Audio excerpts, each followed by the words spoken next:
Assalamualaikum students. So today we are going to start with our last topic of the chapter and the topic is importance of the equilibrium constant. बेटा जब हम equilibrium constant की importance की बात करते हैं तो हमें अगर न्यूमेरिकल वैल्यूज़ पता हैं किसी भी इक्विलिब्रियम एक्सप्रेशन में तो हम क्या करते हैं, हम उससे दो चीज़ें कर सकते हैं. एक तो ये कि हम रिएक्शन की डायरेक्शन को प्रिडिक्ट कर सकते हैं. ठीक है, we can predict the direction of a reaction and extent of reaction. One by one जो है हम इन दोनों चीज़ों को डिस्कस करते हैं. First of all we are going to discuss predicting the direction of reaction. Predicting the direction of reaction, हम किसी भी रिएक्शन की डायरेक्शन को किस तरह से प्रिडिक्ट कर सकते हैं. बेटा किसी भी मोमेंट पे जिस पे हमने रिएक्शन की डायरेक्शन को प्रिडिक्ट करना है वहाँ पे हम इक्विलिब्रियम एक्सप्रेशन में रिएक्टेंट और प्रोडक्ट की कंसंट्रेशन को, उनकी वैल्यूज़ को पुट करके हम वहाँ पे इसकी डायरेक्शन को बता सकते हैं. It can be predicted by inserting the reactant and product concentration at any moment where we want to know about that in the equilibrium expression. For example, we have a reaction that hydrogen is going to react with iodine and the product is hydrogen iodide. Here we have the Kc equilibrium constant value 57 at 700 K. अब जो है हमने क्या करना है, हमारे पास concentrations हैं. Hydrogen की कंसंट्रेशन भी गिवन है, आयोडीन की कंसंट्रेशन भी गिवन है और हाइड्रोजन आयोडाइड की कंसंट्रेशन भी गिवन है. ये तीनों कंसंट्रेशंस हमारे पास गिवन है. अब हमने क्या करना है, फॉर एग्जांपल हमने ये रिएक्शन लगाया है 4 o'clock. ठीक है, 4 o'clock हमने ये रिएक्शन स्टार्ट किया है. At 4:30 I want to know the direction of a reaction, that what is the direction of a reaction, either the reaction is moving forward or it is a reverse reaction or it is in the equilibrium state, what is going on. तो उस पर हम क्या करेंगे, hydrogen plus iodine, hydrogen iodide and the Kc value is 57. Make it clear that the Kc value is 57. अब हमने 4 o'clock जब reaction लगाया है तो जो ये हमारे पास रिएक्शन है एट 4:30 मैं चाह रही हूँ कि मैंने इसकी डायरेक्शन बतानी है.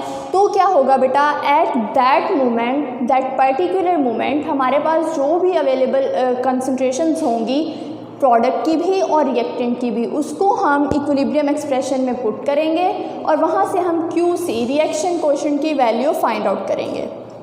अब वो रिएक्शन कोएफिशिएंट की वैल्यू हमें क्या बताएगी, वो वैल्यू हमें ये बताएगी कि हमारा रिएक्शन किस डायरेक्शन में मूव कर रहा है. ठीक है, अब अगर बेटा हमारे पास इसमें आती हैं 3 स्टेट्स. पहली ये है कि अगर रिएक्शन कोएफिशिएंट जो है वो इक्विलिब्रियम कांस्टेंट से Kc से स्मॉलर है, QC is smaller than Kc, तो हमारी वैल्यू जो रिएक्शन है वो फॉरवर्ड रिएक्शन है. For example we have Kc value 57 but the QC value, reaction coefficient value is 48, 43, 32, 21 whatever they are. तो वो QC जो है वो Kc से कम होगा, उसे हम कहेंगे कि ये फॉरवर्ड रिएक्शन है. ठीक है, in the next case if QC is greater than Kc, अगर रिएक्शन कोएफिशिएंट जो है वो इक्विलिब्रियम कांस्टेंट से ज़्यादा है. For example we have Kc value is 57 but the QC value is, reaction coefficient value is 71, 84, 93 whatever that is. तो ये हमारे पास कौन सी डायरेक्शन हो जाएगी, रिवर्स डायरेक्शन हो जाएगी. लेकिन अगर Kc और QC दोनों की वैल्यूज़ इक्वल आएंगी तो हम कहेंगे कि हमारा जो रिएक्शन है वो इक्विलिब्रियम स्टेट में है. ठीक है, QC is less than Kc, direction is forward direction. QC is greater than Kc, direction is reverse direction. QC is equals to the Kc, then the direction of the reaction is in the equilibrium state. Our reaction is in equilibrium. तो इस तरह से जो है हम किसी भी reaction की डायरेक्शन को प्रिडिक्ट कर सकते हैं.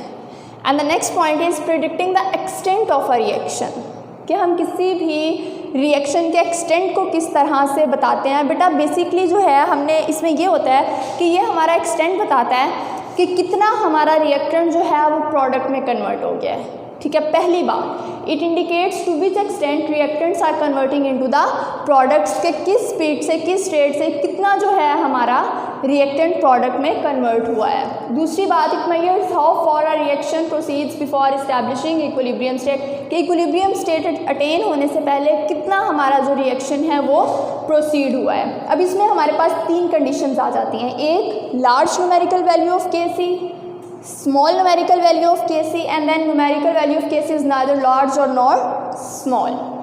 सबसे पहले हम डिस्कस करते हैं large numerical value of Kc को। बेटा इक्विलिब्रियम पोजीशन पे रिएक्शन मिक्सचर जो है उसमें प्रोडक्ट और रिएक्टेंट अगर नेग्लिजिबल हो, ठीक है, if the reaction mixture consists of almost all the products and reactants are negligible, means कि हमारा almost जो reactant है वो product में convert हो गया।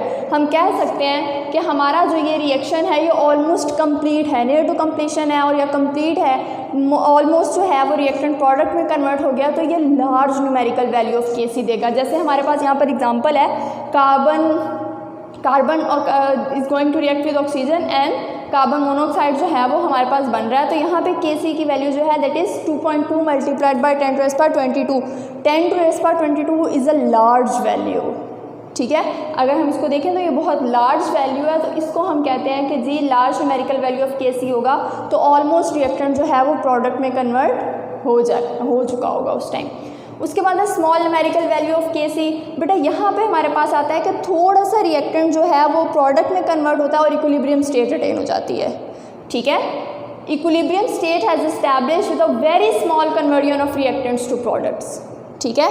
इसमें क्या होता है कि बहुत स्मॉल अमाउंट के साथ जो है हमारा कन्वर्जन हो जाती है रिएक्टेंट की प्रोडक्ट में और इक्विलिब्रियम स्टेट उस पर अटेन हो जाती है। At equilibrium position almost all the reactants are present but amount of product is negligible. इसमें हमारे पास जो प्रोडक्ट की अमाउंट होती है वो नेग्लिजिबल होती है और इसलिए हम इसको कहते हैं कि हमारा ये रिएक्शन कंप्लीट नहीं होता।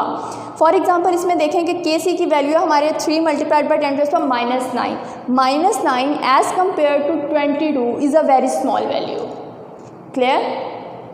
And the last point is numerical value of Kc is neither large और नॉट स्मॉल।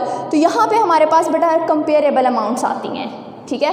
अगर हमारे पास अमाउंट्स कंपेरेबल हैं तो कंपेरेबल अमाउंट्स की वजह से रिएक्टेंट और प्रोडक्ट दोनों अमाउंट्स कंपेरेबल हैं, तो क्या होगा कि हमारा इक्विलिब्रियम स्टेट अटेन हो जाएगा, दोनों जो है वो इक्विलिब्रियम पोजीशन पे होंगे। N2O4 रिवर्सिबल रिएक्शन NO2 और यहाँ पर हमारी वैल्यू देखें कि ये है 0.211। This was the last topic of our first chapter. We are done with our first chapter of 10th class. So if you have any problem in the whole chapter, you can ask to me. Thank you very much.